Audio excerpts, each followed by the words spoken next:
저희들을 이곳까지 불러주시고 인도하심을 감사드립니다. 이 열라신학원을 통해서 부족한 이 종이 오늘 주의 사랑하는 귀한 형제들을 만나고 또 이 교회사를 저들과 더불어 함께 스터디하면서 하나님의 역사 가운데 이루신 놀라운 일들을 배우기를 원합니다. 주께서 이 한 시간을 붙잡아 주시고 은혜 부어 주시고 이 배움의 시간이 우리 모두에게 큰 기쁨과 유익된 시간이 되게 하여 주옵소서. 부족한 이 종이 준비한 것을 잘 가르칠 수 있도록 하나님 은혜 부어 주옵시기를 원하고 예수님의 이름으로 기도했습니다. 아멘. 자, 이 도서를 한 권 제가 소개를 해드리고 싶어요. 이 책을. 이 책의 저자는 김희환 교수님이 세상 떠나셨어요. 한 4, 5년 전인가요? 세상 떠나셨어요. 참 훌륭한 분입니다. 역시 세상 떠나시기 전에 한 몇 년 전에, 세상 떠나시기 몇 년 전에 제가 가까이에서 한 2년 동안을 이 목사님을 모셨어요. 여기 나성 한인교회의 설립 목사님이십니다. 그 다음에 이제 여기서 신학교 또 설립을 하시고 국제 신학대학원을 설립하시고 목회를 참 잘 하셨어요. 그 다음 한국의 총신대학원, 사당동 총신대학원에 총장으로 가셔가지고 거기서 이제 총장으로 일도 하시고 나중에 이제 은퇴를 하셨죠.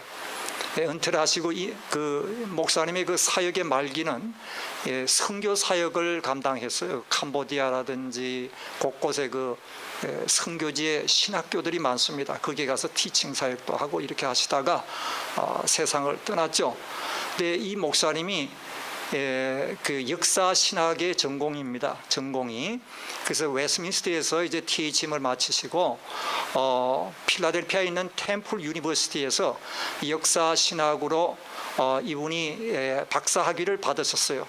그리고 한국에 들어가서 교수로서도 오랫동안 활동하시고. 근데 이 책을 참 잘 썼습니다. 이 책은요 약간 두툼한데 이 책이 초대, 중세 그리고 근세사까지를 다 커버하는 책이에요. 그러니까 이 한 권의 책만 사면은 우리 교회 역사의 흐름을 다 볼 수 있는 좋은 책자입니다. 그리고 교회사 역사는요 2000년의 역사예요. 이 오래고 장구한 세월에 일어났던 교회의 역사적 사건과 인물과 중요한 그 당시에 여러 가지 이 논쟁들이 참 많아요. 그런 거를 이 한 권의 책에 담는다는 건 참 어려운 일이죠. 근데 이분은 아주 간결하게 그리고 핵심적인 것을 다 정리를 해서 이 한 권의 책에 초대, 중세, 근세사까지 다 다루었습니다. 그래서 저는 책을 꼭 사고 싶다 하시는 분은 저는 이거를 권해드리고 싶어요. 이 책을. 그리고 아이고 목사님 나는 좀 책 사기가 좀 부담스럽습니다. 제가 나누어드린 이 교환만 가지고도 충분합니다. 이 교환에 필요한 부분들은 다 여기에 수록이 되어 있어요. 그래서 이 책만, 이 교환만 가지고도 제 교환을 얼마든지 강의를 소화하실 수가 있으니까 굳이 이 책을 내가 필요로 하지 않다면 안 사셔도 돼요. 그러나 교회사 책자가 꼭 필요하다 하시면은 저는 이 책을 권해드리고 싶다 하는 말씀입니다. 제가 오늘 나누어 드린 제 강의의 시험은 한 번만 보도록 하겠어요. 마지막 파이널에 다 펼쳐 놓으시고 오픈북으로 한 번만 이제 테스트 파이널 exam을 하실 텐데 제 이 강의를 보시면은요 오늘 제가 나누어 드린 이 별지의 한 페이퍼 있죠. 역사란 무엇인가 이 파트를 제가 오늘 잠깐 좀 다루고 그리고 이제 중세사를 들어가도록 그렇게 하겠습니다. 한 가지 제가 참고로 좀 말씀드릴 부분은 제가 여러분들에게 나누어드린 이 강의 교환의 1페이지하고 갑자기 4페이지로 뛰었어요. 이게 미스프린트가 나서 그래요. 예, 제가 이 페이지 넘버링 하는데 미스가 나서 이게 내용은 순서대로 나와 있습니다. 숫자가 잘못 찍혀버렸어요. 그래서 1하고 4장, 이게 중간에 2장이 빠진 게 아닌가? 안 빠졌어요. 그러니까 그냥 그건 숫자가 그대로 내용이 전개된다는 것 그렇게 아시고, 제가 참고로 좀 말씀을 드리겠습니다. 우선 제가 오늘 한 페이지 역사란 무엇인가 하는 이 페이지에 대해서 좀 말씀을 좀 드릴게요.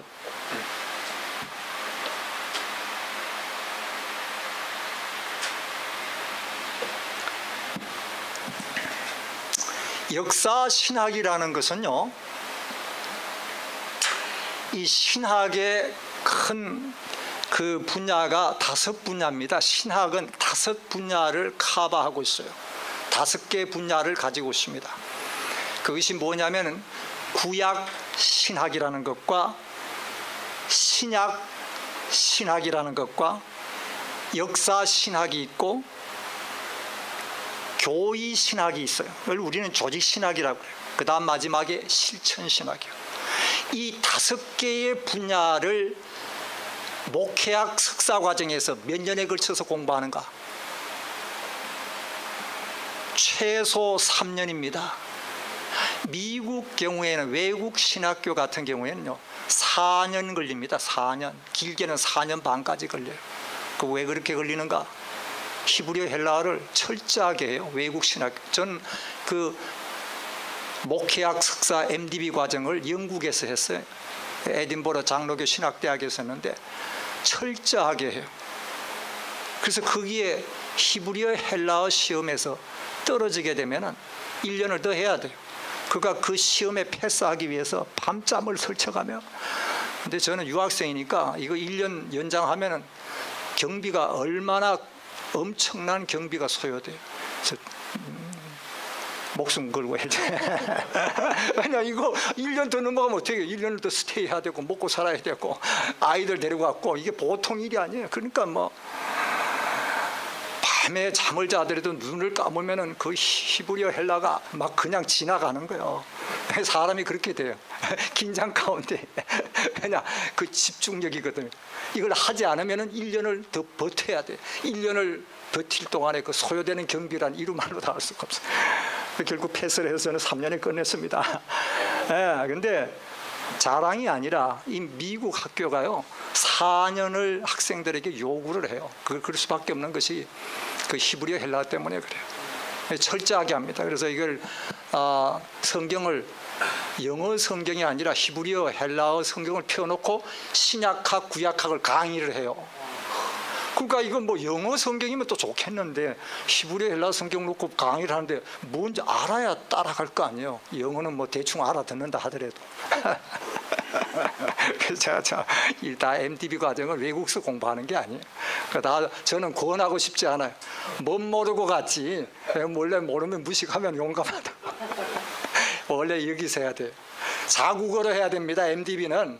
그리고 하이어 디그리 THM PhD는 그거는 이 외국 기관에 가서 이제 좀 공부를 해야 되겠죠. 그러나 이 MDB라는 과정은 여러분 모든 학문이 그래요. 과학도 기초 학문이 중요합니다. 기초 학문을 어디에서 했는가가 그 사람의 학문을 결정지어요. 신학이 똑같아요. 당신 MDB 어디에서? 그게 그 사람의 신학을 결정짓습니다. MDB를 자유주의 신학에 가면은 자유주의 신학을 배울 수밖에 없어. 여러분, 이 자유주의 신학과 정통 신학의 차이점이 뭔지 아세요? 오늘 우리 좀 서론적인 걸 얘가 좀 얘기 좀 드릴게요. 이 정통 신학과 자유주의 신학의 차이점이 뭐냐? 선명한 차이점이 있습니다. 아까 제가 말씀드린 그 5개의 과목은 제가 나중에 좀 써드릴게요. 이 정통 신학이라는 것이 양좌우에 하나는 신비주의 신학과 하나는 자유주의 신학, 이 리버럴 티올로지, 여기에 이제 뭐 신정통일이 뭐 이런 잡다한 것들이 다 들어가 있어요. 자유주의 신학입니다. 소위 말해서 자유주의 신학. 여기는 신비주의예요. 그런데 이긴 정통신학. 우리가 그 여기에다가 도표 뭐 그려서 한다면은 소위 말해서 이게 정통신학입니다. 정통신학이라는 것은 그 밑바닥의 기초가 성경이다 하는 말씀입니다. 철저하게 우리는 성경을 기초로 한 신학, 이걸 우리는 정통신학이라고 해요. 그럼 이 정통신학의 양좌우에 뭐가 있는가? 정통신학의 양좌우에 이쪽에는 자유주의 신학이 있습니다.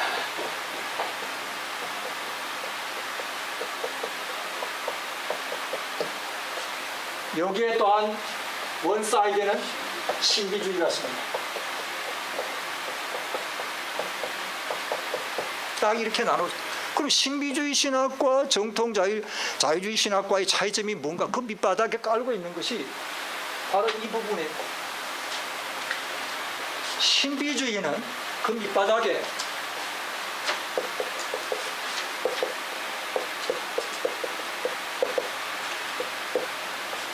체험과 경험을 깔고 있습니다.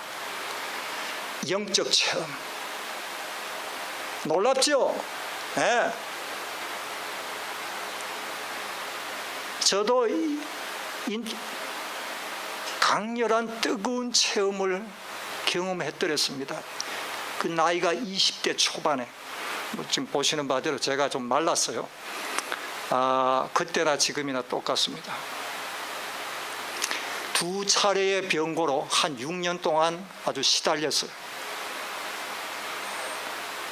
그 젊은 시절에 뭐 고등학교 때였죠. 대학을 들어가야 되는데 병이 온 거예요. 병이 두 번의 병이 왔습니다. 그래서 그냥 1년을 또 휴학까지 했어요. 4년 만에 고등학교를 겨우 졸업했어요.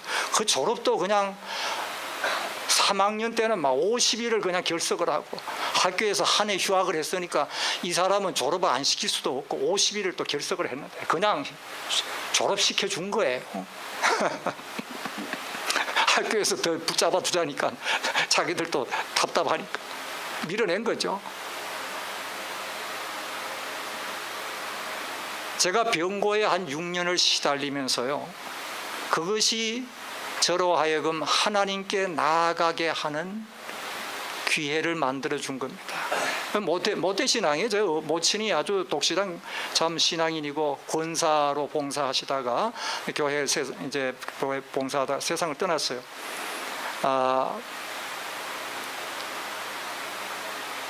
제가 어릴 때부터 어머니 따라서 교회에 나갔지만 저 예수 믿지 않았어요. 나가준 거지 어머니 위해서. 왜? 그날 그 교회 안 나가면 어떻게 하니까? 이게 뭐 용돈도 잘 안 주고 야단치고 영 불편해요. 그래서 어머니 위해서 나가준 거예요. 주일날. 그러나 나는 예수 믿지 않았어요. 주일학교를 거치고 중학교를 거치고 그 다음 이제 고등학교에 들어왔어요. 고등학교에 들어오니까 자유스럽잖아요. 이제는 내가 부모 간섭 별로 받을 필요도 없고. 그러나 병이 덜컥 든 거예요. 저는 그때 서울에 공부하고 있었습니다. 제 모친이 지방 시골에서 장사를, 저희 뭐 부친도 그렇고 다 장사를 했어요. 그래서 좀 뭐 괜찮게 살았어요. 그래서 올라왔어요. 자식이 아프다니까 밤기차를 타고 급히 시골에서 올라왔어요. 그럼 자식이 아프면은 어머니가 좀 와서 말이죠, 가슴 아파하는 표정을 지어야 될 거 아니에요? 아이고 야야 어떻게 이렇게 아프냐, 너 이렇게 갑자기 병이 들어가지고 뭐 완전히 움직이지 못할 지경. 그 이제 마비 증세가 온 겁니다. 이게 이 한의사가 뭐 한의사 말로는 피가 거꾸로 도는데 역혈풍이라고 그러더라고요. 역혈풍. 모르겠어요. 역혈풍이 뭐지. 하여튼 마비가 됐어요. 허리와 다리와 굉장히 아파요. 밤에 잠도 안 오고. 제 어머니 와서 저보고 척 하시는 말씀이 단 한마디. 죽고 사는 것은 하나님께 달려있다. 너 살고 싶어? 하나님께 기도해. 그리고 그 이튿날 내려갔어요. 그냥 얼마나 아주 그냥 제가 그때 좀 좀 마음이 아주 서글펐습니다. 아니 어머니라면 좀 와서 말이죠. 뭐 이렇게 좀 따뜻하게 이게 좀 자식이 아픈데 전혀 그 동요함이 없어요. 죽고 사는 건 하나님께. 여러분 죽고 사는 것이 하나님 여호와는 죽이기도 하시고 살리기도 하시고 가난하게도 하시고 부하게도 하시고 낮추게도 하시고 높이시기도 하시는도다. 어디에 나와요? 그 말씀이.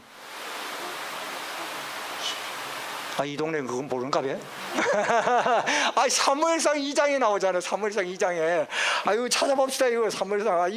이 중요한 말씀을 이거 모르면 이거 봐요. 이거 사무엘상 2장에. 내가 어느 날 이제 보다니까 이 말씀이 눈에 들어오는 거. 이 어머니가 이거를 인용을 했구나. 제가 처음으로 이걸 2장 이게 뭐냐면 그 한나가 자식을 낳지 못하다가 자식 낳고 나서 하나님께 너무 감사해서 감격의 찬송과 기도의 내용입니다. 근데 그것이 뭐냐면은 하나님의 주권을 말씀하는 중요한 귀절이죠. 하나님은 주권적인 하나님이시다. 거기 한번 다 같이 보십시다. 사무엘상 2장 5절과 6절과 7절 같이 읽겠습니다. 시작. 여호와는 죽이기도 하시고 살리기도 하시고 음부에 내리기도 하시고 올리기도 하시는도다. 여호와는 가난하기도 하시고 부하기도 하시며 낮추기도 하시며 높이시기도 하시는도다. 네, 이게 주권적인 하나님의 모습을 우리에게 보여주는 말씀. 우리 성경 중심의 진정한 그리스도인은요, 하나님의 주권을 믿고 사는 자들입니다. 이게 없는 자들은 삶의 줏대가 흔들려요. 어려움이 왔을 때 부딪히면 완전히 정신 못 차려. 참 그때 참 제 어머님 좀 어렸죠. 와서 딱 한마디 이걸 하고 살리기도 하고 죽이기도 하시는 건 하나님의 손에 달렸어요. 저는 그때 병원에 양방 이제 한의는 저보고 역혈군이라고 양방 의사에게 갔어요. 그저 큰 병원에 큰 병원인데 가니까 의사가 제 척추에다가 이 바늘을 꽂아서 그 척추에 물을 뽑아가지고 그걸 검사를 하고 그 검사의 결과에 따라서 당신 척추를 수술할 수도 있습니다. 지금 보는 바에 소견은 그렇다는 거예요. 제가 그 소리를 듣고 아니 1970년대 한국에 무슨 의료가 그렇게 발달했습니까? 척추에다가 갖다가 주사바늘 꽂는다는 게 이게 얼마나 그 고통스러운 일인지를 저는 어렸지만 감이 잡히더라고요. 이건 아니다. 그 다음 갈 길이 어디야? 갈 길을 하는 분이 어디에 엎드려야지. 처음으로 제가 그래서 내가 원해서 하나님 앞에 엎드렸습니다. 내가 원해서 성경을 펼쳤고 내가 원해서 하나님께 기도했어요. 그것이 처음이었어요. 그때 나이가 17이었어요. 고등학교 2학년 때 처음으로 내가 스스로 무릎 꿇고 그 어간에 긴 스토리가 있습니다. 저의 간증이죠. 시간이 없으니까 결론만 얘기할게요. 그 일정 기간에 하나님 앞에 엎드려 기도하고 말씀을 통해서 나 자신을 들여다보는 그 시간이 지난 뒤에 하나님이 제게 신유의 능력으로 치료함을 경험하게 했습니다. 그날 집회 무슨 집회였어요. 부흥회 같은 집회인데 종로 5가에 따라갔죠. 다리를 질질 끌면서 택시 타고 그 교회가 2층으로 이렇게 올라가는 그 퇴계로에 있는 교회였어요. 2층으로 올라가는 꽤 이게 그 계단이 높은 이제 2층 교회인데 겨우 그 난간을 짚고 올라갔어요. 그냥 다리는 아프고 이제 집회에서 말씀이 다 끝났어요. 사람이 한 300~400명이 왔더라고요. 교회가 그렇게 크지 않은 교회인데 우리 좀 다 같이 통성기도 합시다. 그래서 저도 이제 통성기도를 했죠. 그 요한복음에 나오는 말씀에 그날의 성경 본문이 그 목사님이 그 나사로를 향해서 무덤에 들어있는 나사로를 향해서 명하시는 주님의 말씀 있잖아요. 나사로야 나오라. 그 배를 동인 채로 그냥 무덤에서 나왔다고 그랬어요. 참 그 말씀을 듣는 가운데 제 마음도 참 와서 뜨겁더라고요. 그래서 통성기도 합시다. 다 통성기도 했죠. 통성기도 하는데 웬걸 갑자기 그냥 제 온몸이 불덩어리가 돼버렸어요. 그러면서 일시에 병이 떠나가 버렸습니다. 그래서 제가 이게 뭔가 놀랍다. 이게 하나님의 능력은 참으로 놀랍다. 저는 그때 처음으로 기독교 안에서의, 신앙 안에서의 그 신비가 뭔지를 경험한 거예요. 이거. 자, 근데 중요한 게 제가 지금 얘기하려는 포인트는 바로 이것 때문에 제 경험, 체험을 얘기한 겁니다. 놀라운 체험이에요. 그리고 그 다음에 따라오는 신비로운 경험들을 제가 경험했습니다. 놀라워요. 파워풀하고, 이건 제 마음 가운데 임하는 하나님의 주시는 그 기쁨과 평안이란 이루 말로 다 할 수 없고, 날아갈까? 아니, 그날 예배를 마치고 내려오는데 그 교회 예배당 그 계단이 그렇게 가뿐할 수가 없어요. 다리를 내딛는데 벌써 힘이 쫙 선 걸 제 자신 느끼겠어요. 얼마나 기쁘고 감사한지. 가서 밤새도록 철학이 됐습니다. 밤새도록 철학이 됐습니다.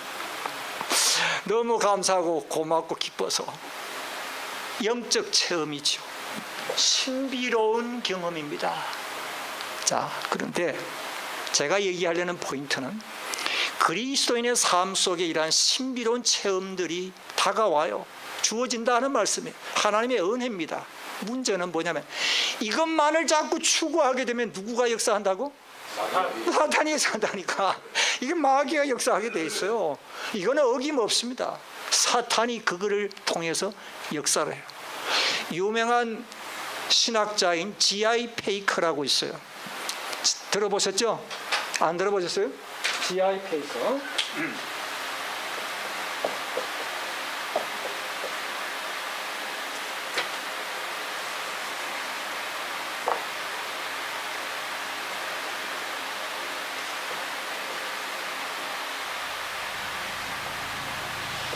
J.I. 페이커라는 교수.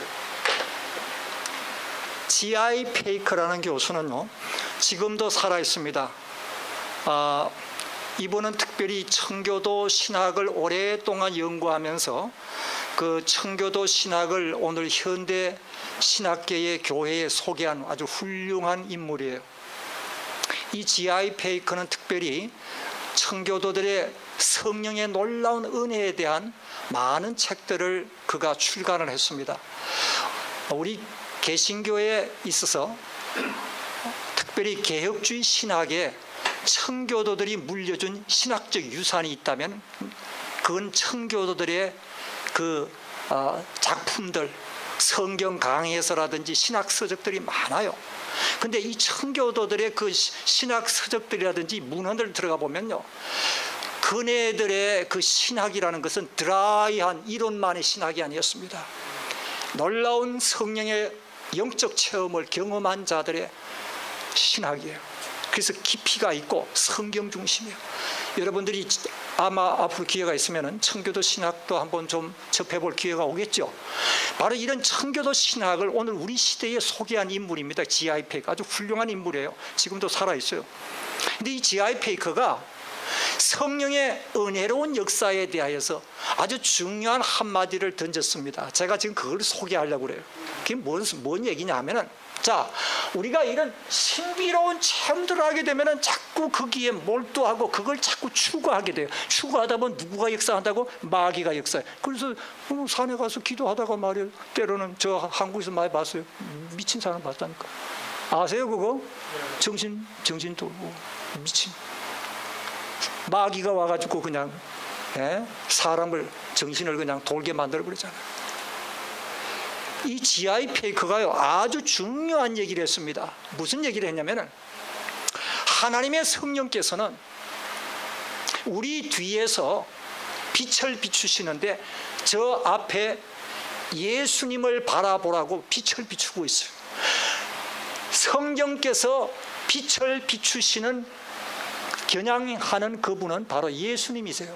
그런데 영적 체험을 한, 신비로운 체험을 하는 어떤 사람들은 자꾸만 누구를? 성령님을 자꾸 쳐다본다 이거예요. 성령님을. 핵심적인 포인트를 G.I. 페이커가 우리에게 일러주고 있습니다. 보다 더 강렬한 체험, 보다 더 뜨거운 체험, 보다 더 놀라운 신비로운 경험들을 주옵소서. 누구를 추종하는 겁니까? 성령님을. 정작 성령이 이 땅에 오신 목적은요, 이제 제가 펼칠 거예요. 요한복음 14, 15, 16장에 나와요. 예수님 바라보라고. 성령이 이 땅에 오셔서 그분이 빛을 비추시는 분은 누구라고요? 예수님입니다. 절대 성령님 아니에요. 성령 자신이 아니에요. 요한복음에 나와요. 14, 15, 16.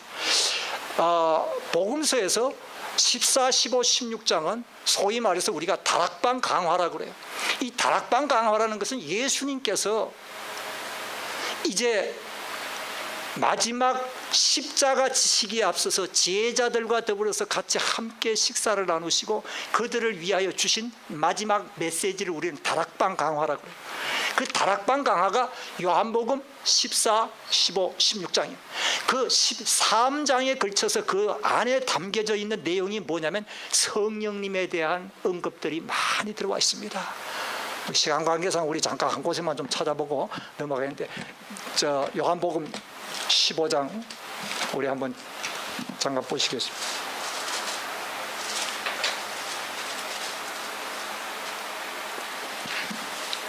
(15장 26절) 15장 26절 같이 읽겠습니다. 네. 다 같이 읽겠습니다. 시작. 내가 아버지께서 너에게 보낼 보혜사 곧 아버지께서 나오시는 진리의 성령이 오실 때에 그가 나를 증거하실 것이요. 보혜사 성령이 이 땅에 오신 목적은 너무나도 선명합니다. 예수 그리스도를 증거함에 있지.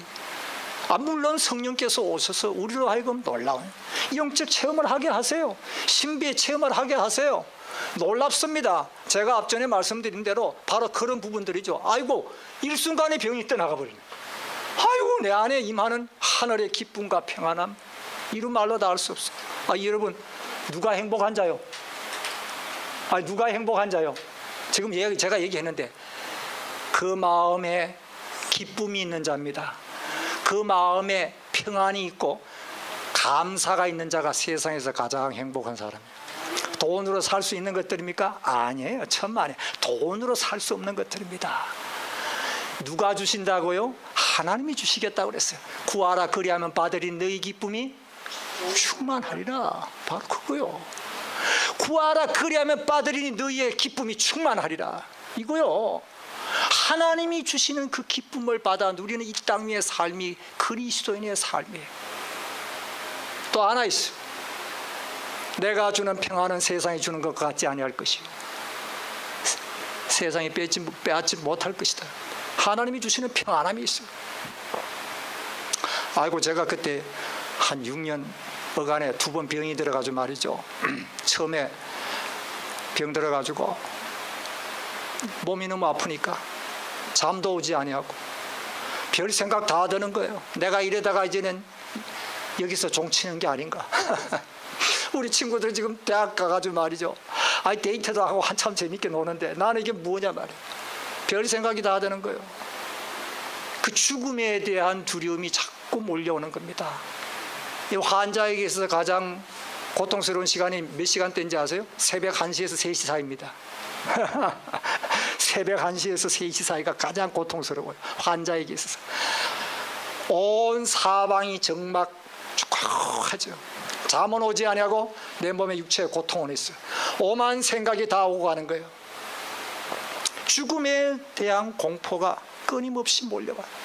젊은 날에 말이죠. 나이 지금 20대 초에. 근데 제가 하루는 앞전에 말씀드린 대로 그런 치유의 신유의 은혜를 경험하기 이전이었어요. 아직 훨씬 이전에. 하루는 주일날 교회를 갔어요. 그날 또 교회를 가야 되니까 억지로 교회를 갔어요. 교회를 가서 예배를 드리는데 늘 듣던 찬양이었습니다. 만세반석 열리니 내가 들어갑니다. 그 찬양대에서 그 찬양을 부르더라고요. 근데 그날의 그 찬양은 왠지 제 마음에 와서 강하게 부딪혔어요. 주님께서 나를 위하여, 내 죄를 위하여, 나 같은 자를 위하여서 십자가에 돌아가시다니. 그 십자가의 사랑이 그냥 물밀듯이 밀려 들어오는, 뭐 너무 고맙고 감격, 여전히 내 몸은 아파요. 그러나 하나님 앞에 그 감사의 눈물을 그때 흘렸습니다. 그 예배를 드리면서 예배를 드리는 내내 울었어요, 저는. 그리고 예배가 다 마쳤어요. 그리고 이제 축도 끝나고 교회 딱 문 밖을 나오는데 무엇이 달라졌는지 아세요? 아, 이제는 살아도 좋고 죽어도 좋다. 사람이 달라진 겁니다. 내가 이제는 뭐 살아도 좋고 죽어도 좋다. 왜 그럴까요? 왜 그럴까요? 하나님의 십자가의 은혜에 십자가의 사랑이 부어지니까. 그 로마서 5장 5절 한번 보세요. 자, 로마서 5장 5절. 네. 로마서 5장 5절. 우리 아주 중요한 말씀입니다. 로마서 5장 5절.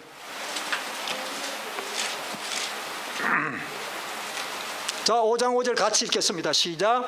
소망이 부끄럽게 하려면 우리에게 주신 성령으로 말미암아 하나님의 사랑이 우리의 마음에 부어진 바 됨이니. 이 십자가의 사랑이 그냥 우리의 마음에 쏟아 부어진 겁니다. 이걸 경험한 자들이 바로 그리스도인이요. 이걸 경험치 못한 자들은 우리가 퀘스천을 던져봐야 돼요. 당신이 십자가의 사랑이 뭔지 아냐 이게요.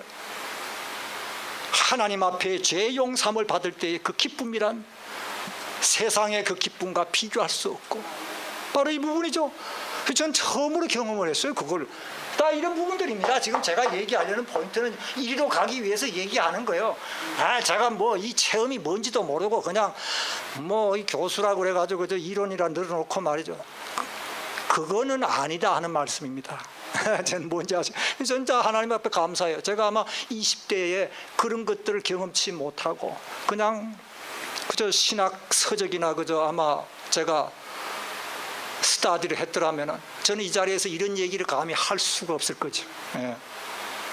교회당을 나왔는데 이제는 죽어도 좋고 살아도 좋다. 죽음에 대한 두려움이요, 그날 이후로 사라졌습니다.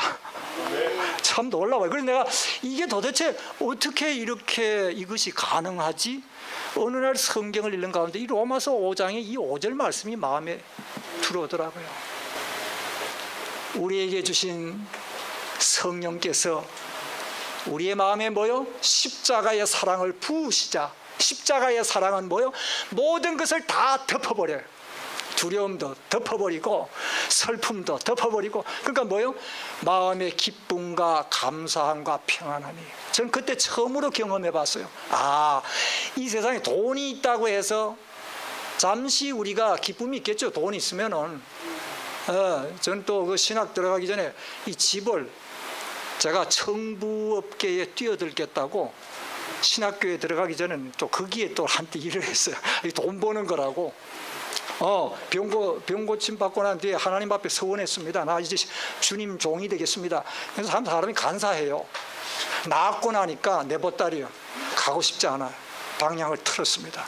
방향을 틀고 몇 년을 갔냐면 7년 8년을 갔어요. 그리고 마지막 7년 8년이 지난 뒤에 하나님 앞에 다 손들고 나갔어요. 그래서 저는 신학교에 늦게 들어갔어요. 27, 8에 들어갔어요. 신학교 바이블 칼리지를 그때 들어갔습니다. 그 어간에는 이런 우여곡절의 사연들이 있는 거죠. 그러니까 그때 신학 가기 전에는 이제 병도 나았고 이제는 뭐 내가 이제 뭘 좀 해야지. 그래서 뭘 할 건가? 마침 집에서 청법, 그때 한참 그 서울대학이 그 신림동으로 들어올 때였습니다. 서울대학교, 한국에. 그래서 집을 짓자. 뭐 집에서 돈 투자하고 저는 현장 감독하고 앞으로 나는 이제 청부업계로 난 나가겠다. 돈 벌 생각한 거죠. 그러니까 이제 늘 주머니에 돈이 한 100만 원, 200만 원이 늘 있어요. 왜냐하면 이걸 가지고 곧바로 그 인부들에게 뭐 또 뭡니까 골재 같은 거 다 이게 곧바로 현장 캐시로 결제해야 되거든요. 돈이 있으니까 사람이요 그냥 든든해요. 그래서 내가 이 맛이 돈 맛이구나. 잠깐 지나가는 것들입니다. 잠시예요. 하나님께서 우리에게 주시는 그 십자가의 그 은혜, 그 사랑이라는 것은 세상 그 어느 것과도 바꿀 수 없는 우리 마음의 기쁨, 평안, 위로와 감사, 이것을 우리가 경험했기 까닭에 우리는 복음을 들고 누구에게든지 자신 있게 나갈 수 있는 거예요. 하나님의 복음이 우리에게 주시는 이 영적 축복이라는 것은 뭐냐? 이전에 경험하지 못하였던 세상이 줄 수 없는 평안함, 기쁨, 감사, 바로 이런 것들이 오늘 이 세상 사람들이 죄 가운데에서 헐떡거리면서 사실 구하는 것들이거든. 그들에게 필요한 것은 복음이에요. 예. 그래서 참 이런 이 선교 학교를 통해서 여러분들이 이렇게 트레이닝 받고 앞으로의 이 복음 사역이 우리가 가진 바가 무엇이냐 이거죠. 자, anyway, 지금 뭐 시간이 많이 갔는데 신비주의의 한 신학 흐름이 있습니다. 정통. 여기에는 항상 뭐가요? 체험이에요, 경험. 그럼 우리의 입장은 뭐냐면은, 그럼 그리스도 안에서의 우리는 이런 영적 체험이라든지 이런 것들이 그럼 필요 없단 말인가? 천만에요. 너무나 소중한 것들입니다. 문제는 그것만을 자꾸 추구할 때 누구가 역사한다고? 마귀가 역사해요. 그래서 G.I. 페이크 교수가 성령께서는 우리 뒤에서 빛을 비추시는 분이 한 분 계시다. 그분을 쳐다보라고. 그분이 누구예요? 예수님입니다. 요한복음 몇 장 몇 절에 아까 제가 말씀드렸잖아요. 15장 26절 말씀. 성령 그가 오시면 그가 나를 증거하실 것이요. 자, 그러면은 마지막으로 여기 자유주의 신학, 이 자유주의 신학 안에는 뭐가 들어갔냐면, 여기엔 뭐 신정통에서부터 무슨 여러 가지가 다 들어가 있어요. 무슨 해방 신학에서부터 뭐 많아요. 이 현대 신학에 들어가면 그 여러 다양한 신학이 있는데, 대표적인 것이 신정통주의, 칼 발트로 대표되는 신학입니다. 이 신정통주의, 그리고 자유주의 신학들. 이 독일에서 이제 흘러져 나왔어요. 독일 신학자들. 이 자유주의 신학은 밑바닥에 깔고 있는 것이 철학입니다. 철학이에요. 여지없이 철학이라는 것은 뭐냐면 인간의 이성이 중심입니다. 인간의 이성이 중심이 된 것이 철학이에요. 우리는 뭐가 중심입니까? 말씀이 우리의 신앙의 기초예요. 그래서 우리는 이성 중심의 삶이 아니라 믿음으로, 눈으로 보는 바의 것으로 행하는 것이 아니요, 우리는 믿음으로 사는 자라. 우린 신앙 중심이에요. 그리고 우리의 신앙의 토대는 뭡니까? 말씀이에요. 미신을 뭐라고 그래요? 미신은 근거 없는 믿음을 미신이라고 그러죠. 근거 없는 믿음. 우리 시골에 그 선앙당 하시나요? 이렇게 산 넘어가다가 거기다 돌 무더기 쌓아놓고 새끼줄 쳐놓고 거기다가 흰쌀밥 펴놓고 거기다 절하잖아요. 이게 다 뭡니까? 미신행위예요. 미신행위라는 것은 근거 없는 믿음이에요. 아무런 근거가 없어요. 파운데이션이 없다. 우리 믿음의 근거는 뭘까요? 하나님의 말씀입니다. 예, 하나님의 말씀이에요. 이미 2000년의 오래고 긴 세월 동안에 이 말씀은 진리의 말씀으로 입증된 말씀이에요. 영어 표현에 proven, prove 됐다는 말씀이에요. 이것이 우리의 믿음입니다. 여기 지금 보시는 바대로,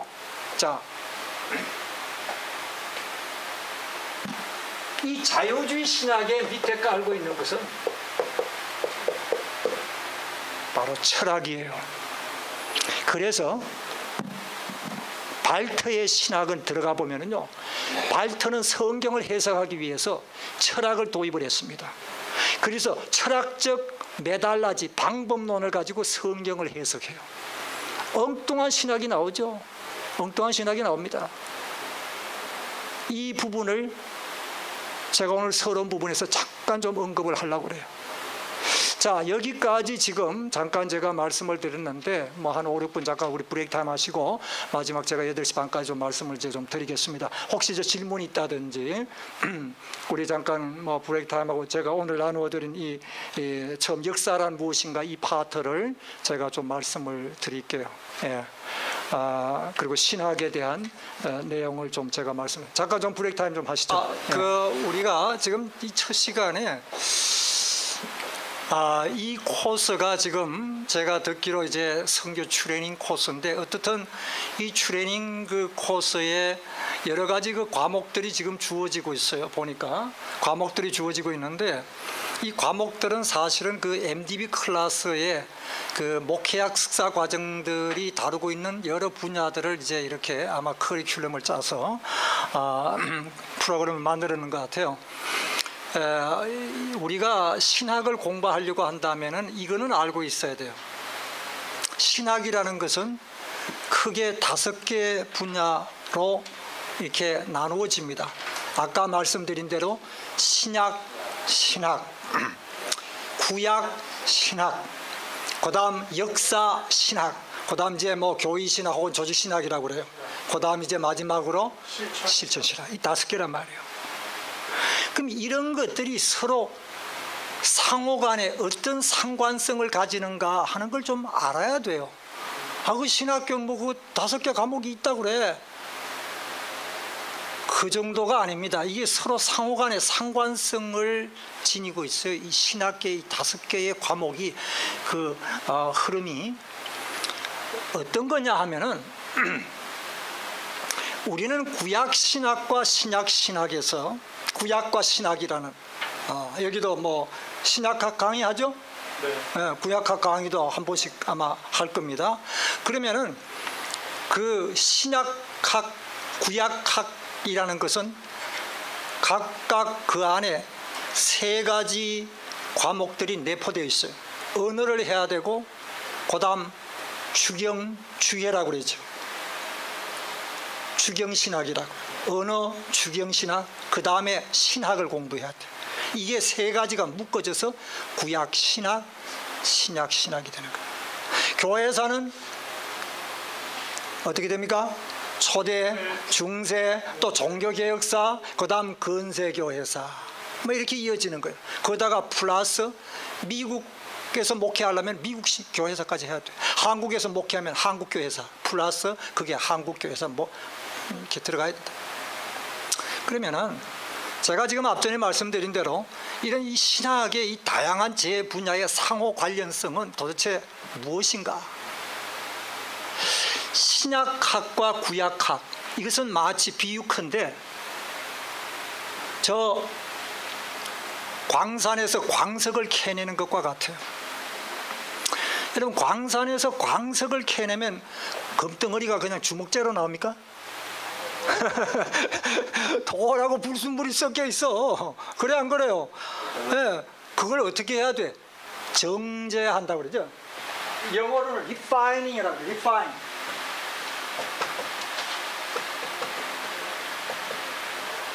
이 정제하는 작업을 해야 되는 거예요. 이거 불순물 제거 다 하고 순수한 황금 덩어리를 만들어 나가는 거지. 모든 보석이 다 그래요. 정제 작업을 거치지 않으면은 그거는 보석이 될 수가 없어요. 우선 불순물을 제거해야 돼. 다 제거하고 순수한 금. 기독교 2000년의 교회 역사는 바로 이 작업을 한 겁니다. 초대교회에서부터 근세교회사까지 일찍이 신약학자들과 구약학자들이 성경에서부터 발굴해낸 이 진리의 보화들, 거기에는 여전히 불순물이 묻어 있어. 이거를 어떻게 해요? 교리사라든지 오랜 교회 역사의 교리적인 논쟁 이런 것들을 통해서 다 걸러내는 작업을 한 겁니다. 몇 년에 걸쳐서? 2000년에.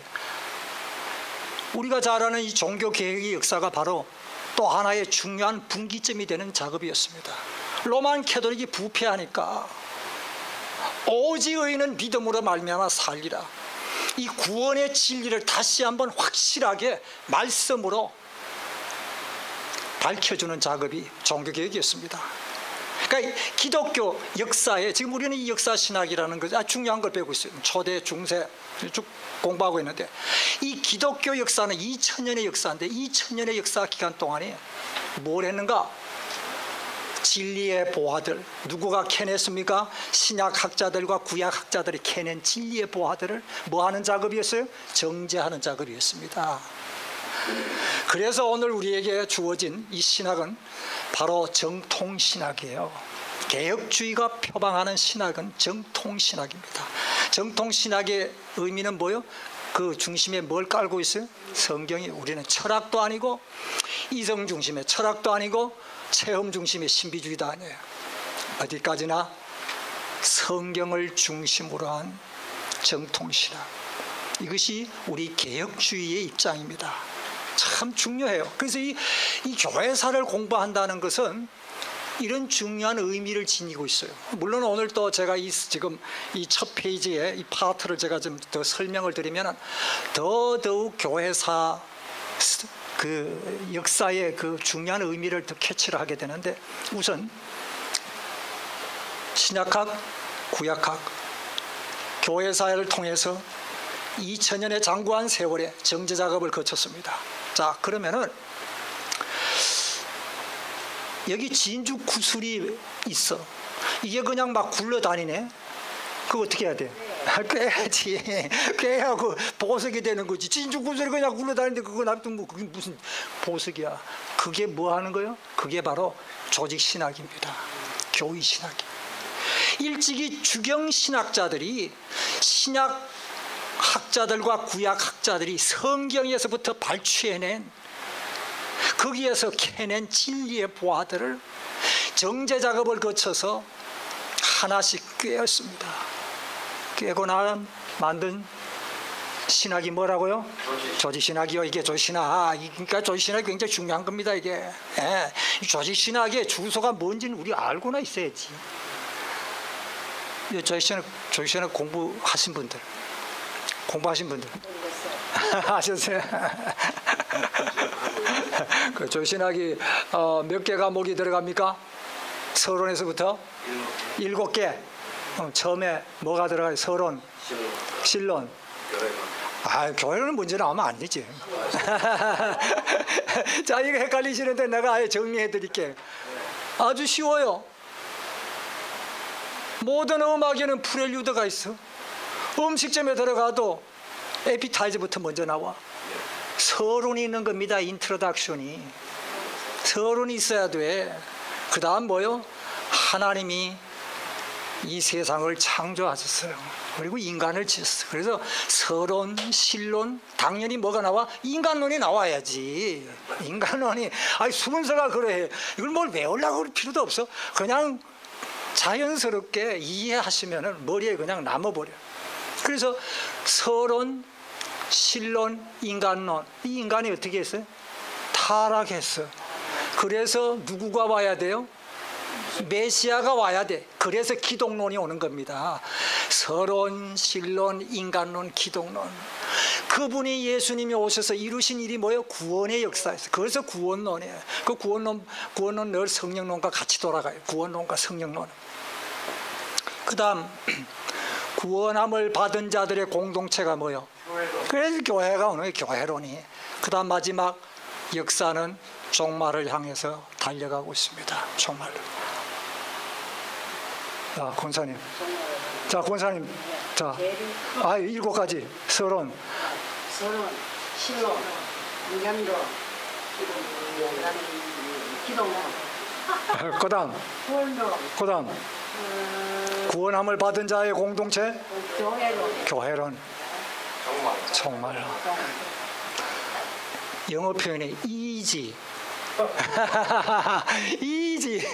이걸 가지고 뭘 그렇게 몸부림치냐 이게. 우리는 이 신학을 하고 나서도 내가 도대체 뭘 배웠는지 알 거는 알아야 될 거 아니에요. 네? 이게 조직신학이 이렇게 7가지로 구성이 됐습니다. 이걸 우리는 교의신학이라, 영어로 시스테매틱 디알라지라고 해요. 교의신학이라고 해요. 굉장히 중요해요. 그래서 이 교의신학은 그 사람의 신학을 결정짓는 거예요. 그 사람의 신학은 바로 교의신학에 달려 있습니다. 신학을 결정짓고. 리폼 디알라지는 성경 중심의 신학이에요. 자, 그럼 이제 마지막 정리하십시다. 신약학과 구약학 그리고 역사신학의 의미를 우리는 알았어요. 그 다음에 뭐요? 바로 이 교의학이라는 것, 조지신학은 바로 굿을 꿰는 거예요. 보아들을, 진리의 보아들을 굿을 꿰었어. 이것이 진리의 체계가 바로 정통신학입니다. 조지신학이에요. 그러면은 자, 이 모든 신학이 지향하는 목표는 어디입니까? 교회 섬김에 있습니다. 교회를 세우려고, 교회를 섬김에 모든 신학의 학문이, 학교가 존재하는 거지.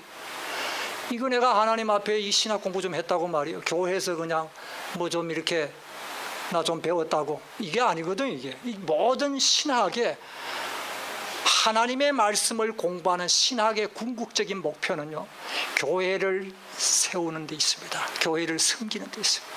그래서 실천신학이라는 것은 하나님의 진리의 보화를 어떻게 교회에다가 적용할 것인가, 영어 표현에 how to apply, 그거요. 진리의 보화들을 어떻게 하나님의 교회에다가 적용시킬 것인가, how to apply. 그러니까 여기에서 당연히 다뤄야 할 부분들이 당연히 뭐요? 설교학도 배우고, 목회학도 배우고, 교회 행정학도 배우고, 무슨 교육학도 배우고, 상담학도 배우고, 다 배우는 거예요. 이게 실천신학입니다. 실천신학이 뭐요? 바로 진리의 말씀을 교회에다가 적용하기 위해서 배우는 학문입니다. 아, 이 신학이 다 이렇게 머리에 쫙 들어죠? 이제 신학이 이렇게, 이런 것들이 다 이렇게 구성이 되어 있다 하는 말씀이에요. 이 신학을 공부하고 나서도 대체 이거 내가 배운 게 이게 도대체 뭘 배운 건지 곤란한 내용이에요. 신학의 이 5개의 큰 그 틀이 이렇게 구성이 되어 있다는 겁니다. 자, 그러면은 우리 오늘 제가 나누어 드린 이 페이퍼, 요거 지금 한 장짜리 요 별지, 지금 오늘 여러분들이 받으셨어요. 오늘 받으셨어요. 지금 요 오늘 받으신 거, 요걸 제가 8시 반까지 잠깐 진도 나갈 수 있는 데까지만 좀 다루겠습니다. 모든 학문의 분야가 다 그래요. 서론의 파트는요, 그냥 스쳐 지나가는 게 아닙니다. 역사 신학에서 역사란 도대체 뭐냐? 자, 우리는 역사에 대한 것을 먼저 좀 잠깐 살펴봐야 돼요. 중요한 내용입니다. 우리가 앞으로 지금 중세사를 공부하려고 하는데, 도대체 이 중세사라는 것이 무엇을 담고 있는가? 이 중세사가 무엇을 우리에게 던져주고 있는가? 먼저 우리는 중세 역사에 들어가기에 앞서서 역사가 무엇인가, 역사 신학에서 다루는 아주 중요한 하나의 기본적인 이 파트입니다. 거기에 나와 있어요. 그 상단에 역사란 무엇인가? 2가지예요. 역사란 과거의 사건들을 정확히 기록하는 것이다. 팩트죠, 팩트. 그냥 그 사건의 사실들을 정확하게 기록하는 것. 사실 그대로 보여주는 역사예요. 그렇죠. 뭐 우리 한국 역사에 뭐 임진왜란이 일어났고, 또 뭐 혹은 무슨 이 5.16 군사 뭐 여러 정변들이 있었어요. 우리 한국 역사에도요. 더 그 사람 이조 시대 때부터 고려 시대하고 뭐 여러 가지 있었어요. 사건들의 그 기록들이죠. 또 하나는 뭐냐면은 영어로 interpretation이라고 그래요. 해석이죠, 해석. 역사에는 2가지가 내포되어 있습니다. 하나는 사실 사건을 기록하는 것이고, 또 하나는 뭐 하는 거예요? 해석하는 거예요. 해석하는 거. 이 양자가 함께 내포되어져 있는 것이 역사라. 그래서 역사는요, 역사가가 보는 관점에 따라서 달라져요. 왜? 해석이 다르니까. 사건은 같아, 사실은 똑같아. 그런데 그걸 놓고서 보는 관점이 다르니까, 해석이 다르니까 역사책이 다른 겁니다. 그래서 지금 또 한국도 지금 이 중고등학교 아이들 이 역사책 논쟁 많잖아요. 그게 왜냐하면은 저쪽에서 보는 관점과 이쪽에서 보는 관점이 다르니까 책이 다를 수밖에 없는 거예요. 이게 지금 제가 얘기하려는 중요한 포인트는 성경 중심의 정통 신학을 견지하는 역사가들이 보는 역사의 관점과 자유주의 신학을 추종하는 역사가들이 보는 관점이 다르다는, 역사에 대한 관점이요. 왜 다른가 하는 것이 이제 그 뒤에 나와요. 제가 설명을 좀 드리겠습니다. 아셔야 돼요. 중요한 포인트입니다. 지금 우리는 여기에서 우선 역사라는 것은 과거 사건에 대한, 사실들에 대한 기록, 또 하나는 해석입니다. 이 E.H. 칼이라는 인물이 아주 재미있는 표현을 했어요. 역사는 뭐냐? 현재와 과거의 끊임없는 대화이다. 이 다이로그라고 그러죠. 역사는 지금도 흘러가고 있습니다. 역사가들에 의해서 역사는 지금도 기록되고 있어요. 역사가들에 의해서 역사는 지금도 해석되어지고 있어요. 그러면서 여러 역사가들이 등장해서 과거와 현재와의 끊임없는 다이얼로그, 대화, 이 해석이거든요. 책을 출간하고 있습니다. 이것이 일반적인 역사에 대한 관점이에요. 우리는 뭐 역사 시간도 아니고 또 뭐 이 시간이 역사 전공이 아니니까 일반적으로 역사가들이 말하는 역사에 대한 관점들이 이러하다 하는 것만 우선 알고 이제 넘어가시자는 말씀이에요. 제가 서론 부분에서 말씀드리려는 중요한 포인트는 바로 이겁니다. 역사에는 하나님의 목적을 담고 있다 하는 말씀이에요. 오늘 우리가 한 시대의 역사를 살고 있습니다. 뭐 우리 권사님 장로님 일은 넘으셨다고 했는데 뭐 전 100세까지 사시기를 원해요. 그렇게 하셔야 하나님 주시는 이 장소의 복도 누리신다고요. 그렇게 능히 하시겠어요. 근데 참 우리 그 모세 시편에도 나오지만 뭐 강건하면 80이요 뭐 하고 이제 나오죠. 근데 영원하신 하나님의 편에서 봤을 때의 인간의 수명이라는 건요, 이 땅에 와서 그저 점 한번 찍고 가는 겁니다. 점 한번 찍고 가는 거예요. 영원과 영원 사이에 점 한번 찍고 가는 게 인간의 삶이에요. 이거는 성경이 우리에게 가르치는 거예요. 잠깐 있다가 없어지는 안개와 같다고 그래서 나의 지나간 날들이 한 경점과 같다고 그랬습니다. 점 한번 찍고 가는 거. 이게 인생, 참 짧은 인생을 사는 거예요. 그럼 우리는 지금 이 한 시대의 이 시점에서 하나님의 참 이런 은혜의 인도를 받아서 이 자리에서 우리가 신학을 공부하면서요, 신학을 공부하게 되면은 우선 사람들이 생각이, 사고가 넓어져요. 왜 그런지 아세요? 일찍이 청교도 신학자였던 윌리엄 퍼킨스가 그런 얘기를 했어요. 신학이란 삶을 복되게 하는 과학이라고 이야기를 했습니다. 신학이란 삶을 복되게. 여러분, 신학 이외에 여러 다른 많은 분야가 있어요. 정치, 경제, 문화, 예술 다른 분야에서 예를 들어서 내가 거기에서 뭐 성공해서 뭐 참 세상적인 부도 얻고 사업도 하고 이렇게 했다고 합시다. 그런데 청교도 신학자였던 윌리엄 퍼킨스, 그 초기 청교도 지도자였어요. 그 윌리엄 퍼킨스가 이런 얘기를 한 거예요. 신학, 삶을 복되게 하는 과학이라고 그랬어요. 참으로 이 땅 위에서 인간이 와서 복된 삶을 누리기를 원한다면 그는 신학을 먼저 알아야 된다는 거예요. 참 중요한 그 포인트입니다. 저는 이 신학을 이렇게 오랫동안 스터디하고 공부하면 할수록 참 그렇구나.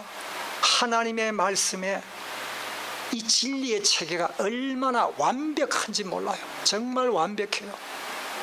지금 우리는 이 역사 부분에 지금 와가지고 지금 우리는 이 타픽이, 주제가 지금 역사인데 이 소위 말해서 세속주의 철학자들, 예를 들면 실존주의 철학자들입니다. 실존주의 철학자 하면은 니체에서부터 하이데크, 사르트르, 까뮤 다 이거 옛날에 우리 대학 다닐 때에 뭐 고등학교 때 다 배웠던 인물들이에요. 철학자들입니다. 실존주의 철학자라고 그래요. 이런 실존주의 철학자들이 보는 관점은 역사란 무의미한 삶의 연속으로 보고 있습니다. 뭐 이 세상에 등장하는 그 시대마다 힘 있는 자들, 위대한 인물들, 그때마다 일어났던 사건들, 뭐 그런 사건의 연속이 아니냐 이거죠. 역사에 무슨 큰 의미가 있냐. 돌고 도는 세상, 끝없이 그저 반복되는 사건의 연속, 거기에 무의미한 삶의 연속이 인간의 삶이 아니냐. 이게 실존주의 철학자들이 보는 관점입니다. 역사에 대한 관점이에요. 예, 역사에 대한 관점. 성경은요, 이걸 우리가 분명히 기억하십시다. 역사에는 하나님의 목적을 담고 있습니다. 그 목적은 무슨 목적인가? 하나님의 뜻을 담고 있어요. 그 목적은 당신의 백성들을 구원하시려는 목적이에요. 하나님은 일찍이 당신의 백성들을 구원하시려는 그 목적을 갖고 계셨어요. 그것이 그리스도인이 역사 가운데에서 보는 관점입니다. 역사에 대한 관점이에요. 그러면 하나님은 그 일을 이루기 위해서 어떻게 하셨지? 하나님은 당신의 백성들을 구원하시려는 목적을 가지셨기 까닭에 역사에 친히 들어오셨습니다. 역사에 개입을 하셨어요. 그 말씀이 무슨 뜻인지 아세요? 말씀이 육신이 되어 우리 가운데 거하시매. 말씀이 육신이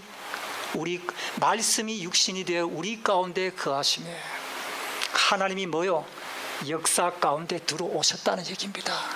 난 크리스찬들이 보는 관점은요, 아이고 이 세상 역사, 뭐 한때 이런 사건이 일어났고 한때 이런 인물이 등장해서 시대를 주도하고, 그러다가 또 한 시대가 지나가면 또 다른 인물, 다른 사건이 등장하고, 역사에 무슨 의미가 있어?